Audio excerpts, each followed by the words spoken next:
Welcome to MMA Fancast. My name's Luke Payson. Welcome back to everyone who's already a subscriber to the show. If you're not already a subscriber, please subscribe so you can see more great interviews like the one coming at you right now with first-time guest on the show, a friend of mine who I assumed had already been on the show, but he has not been on the show.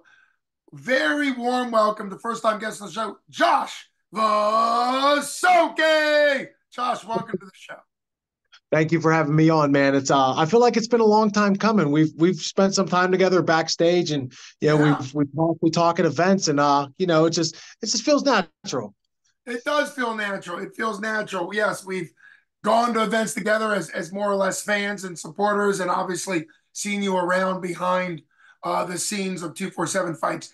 Obviously, the most important question I'm going to ask you tonight is how did you get the nickname El Guapo? That's the whole purpose of this interview, and then we can shut it down and be done. But tell me that because that is a great nickname. All right, so Boss Rutan is my favorite fighter and one of the inspirations for me to start fighting, and that was his nickname, El Guapo. It means the handsome man. And I thought it was cool. I used to call myself that in high school too. That was like kind of like my alias I'd go by. So I just honestly I could, they say don't give yourself a nickname, but I think it's very fitting. So There you that's where it go. came from. I love it. The handsome man.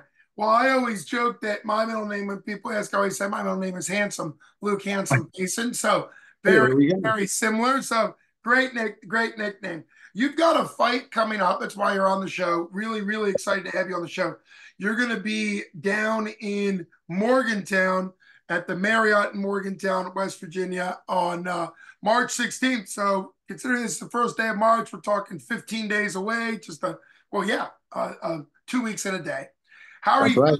How are you feeling coming into this fight? You have a record of 4-3. You're fighting a guy who's a record of 4-4. And for people that may not know, in the amateur ranks, you guys are both super seasoned people. Anybody that's 5, 6 games and up in amateur, 6 fights and up in amateur, that's a really seasoned fighter. So let's first talk about how you're feeling 2 weeks out, and then let's get to your opponent and what made you say yes to this opponent. All right. Well, first and foremost, I feel good. I feel great. Coming out of Stout PGH with Warren, Mike Wilkins, Coach Will Morrill, and just the team we have there, I feel I'm thoroughly prepared for anywhere the fight goes.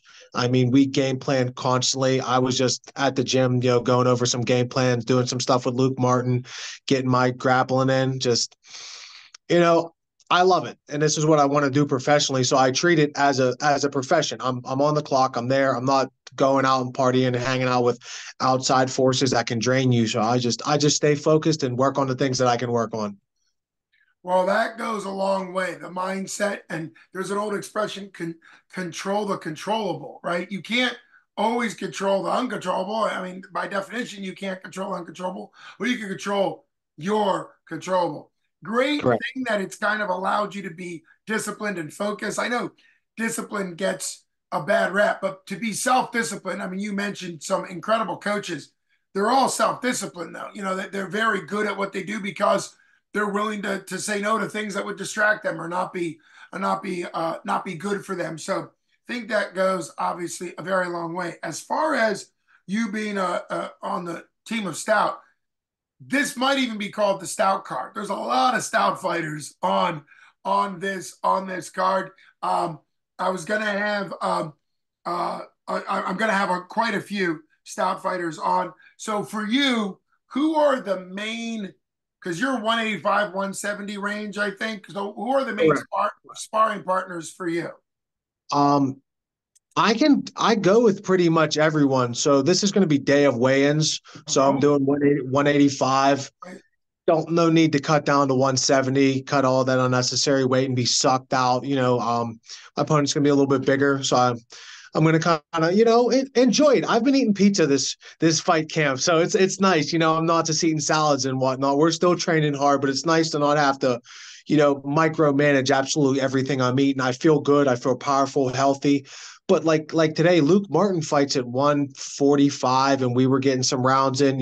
From on the master of sport from Azerbaijan. We just got there. He just fought for LFA. Sometimes Lucas, Brittany, it's everyone all over the board. And we got a lot of guys that haven't fought yet that we kind of, we're keeping them under wraps until it's time to debut them. So big things and exciting things coming out of the Stout Gym. Well, that makes a lot of sense. And that's actually a part of sparring, or sometimes it's called technical training. If people don't spar, it's more doing looks, doing certain movements. That I think it's great. Obviously, I'd expect that out of Stout with how well coached you are. The idea that you're always going 100% trying to hurt your training partner makes no sense. It actually created a huge rift in Team Alpha Male years and years ago with TJ, who apparently, is the type of guy that hurts his training partners, which then hurts someone else's career. But it's great to hear that you're going up against Brittany Sunshine Bickert. That might be my favorite. There's just so many great nicknames, but Sunshine is a Sunshine. I'm thinking of the teasing in the Remember the Titans when they're Yeah, teasing that's Sunshine. right. Yeah, I know. That's exactly what you think of.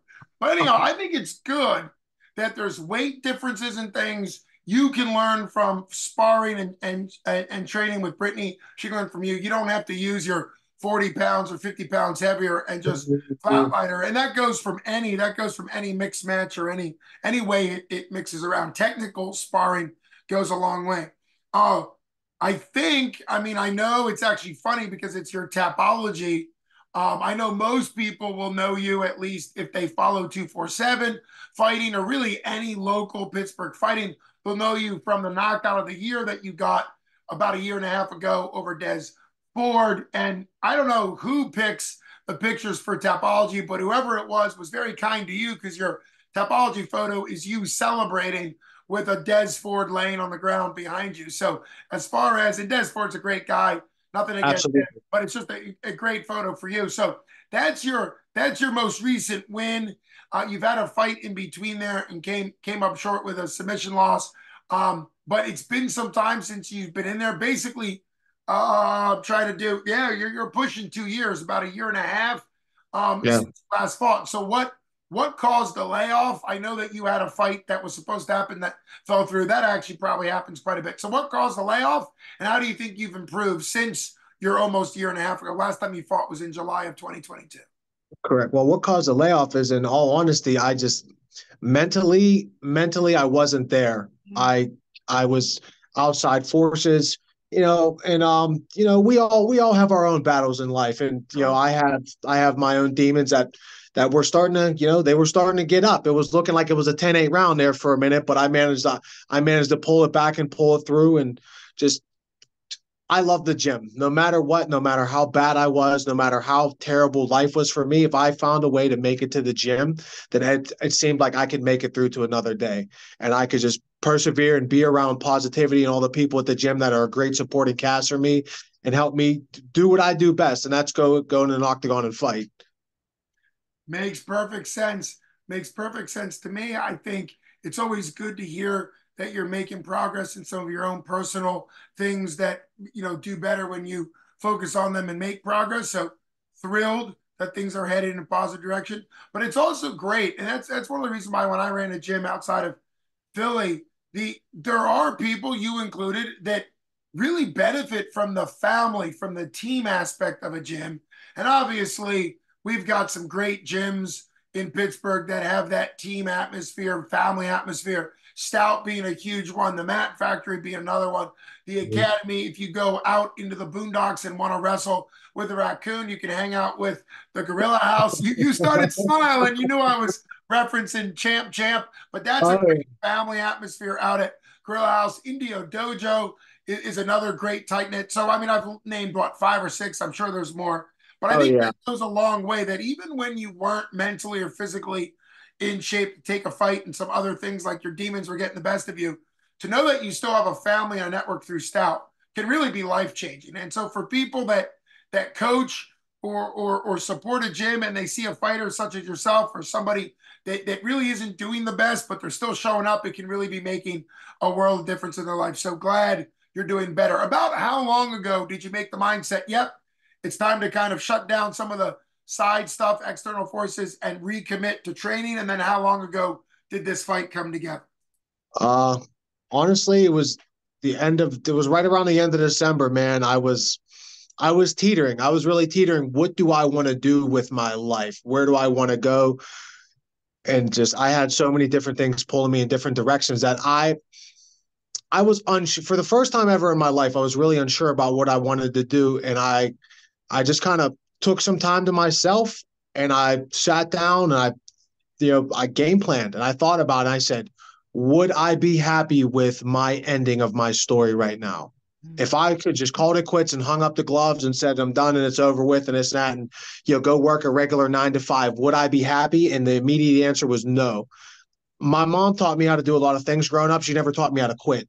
So I'm one to see things through. So I said, I know it's going to suck. It's not going to be easy. It's not going to be fun. There's nothing going to be cute about it. But you know what? This is who I am as a person. This is all I've ever wanted to do. I was having a conversation with somebody. If you would have told me 5, 6 years ago that I would be in the position I am now, uh, me back then would have been so envious and also proud of the progress I've made and where I've come from and what I've done, and just the ability to I wake up every day and I do something I love. I pour my heart and soul into it. And there's people out there that get up and hate their jobs and have to go punch a clock and eat a cold ham sandwich, or they're digging a ditch in the rain. And I'm very fortunate to be where I'm at in my life. And I thank God every day, and I thank Warren Stout and Mike and all them. And I go into the gym and I put my absolute all into it. Well, you can't have a better, healthier mindset than that. So glad that's your perspective. As far as your opponent goes, like I already kind of teased, you guys are both very experienced. He's coming into his ninth fight. You're coming into your eighth, and that's just MMA. When you throw in other things, you guys are very well experienced. What do you think it is that's exciting about this matchup when you're looking at guys, both of you, that are obviously very committed, very experienced, and have had a lot of fights under their belts? He excites me well, he's a brown belt. He's a brown belt. I fought someone from that gym during COVID. He was a tough kid. Uh, I got the better of him in the second round. So I see this bout going almost similar, but a little more, even more better in my favor. He's a big, tough guy. He's taller than me. He's going to have a weight advantage. He's supposedly has the grappling advantage. But once that door shuts, we'll see. We'll see who's going to come out with their hand raised, and I'm fully confident it's going to be me. And when you have that confidence, that's what really matters, right? It's great. It kind of makes sense. The advantage of being 185 for this fight because it's same day weigh-ins is, yeah, you're not going to be as big, but speed, energy, the fact that you're not sucked down, that all goes a long way. And maybe he Oh, won't be sucked absolutely. down, but if he's a bigger guy trying to make 185, and I mean, I've seen a lot of fighters. I personally, for MMA, don't love same day weigh-ins unless people bump up a weight class like you did. That makes perfect sense because otherwise you're really giving yourself a huge disadvantage. So for you, that confidence, that mindset goes a long way. Do you have a view or have an idea of how you see this fight going as far as predictions? I believe I'm going to knock him out within 2 rounds. Okay. I think the movement, the footwork, the speed, the knowledge that I have just from, because like I said, even when I wasn't consistently at the gym, I was still at the gym. And I don't believe in ring rust. I mean, if you look at my track record, I was out for almost identical to this, a year and a half, and I came back and I starched edge forward bad.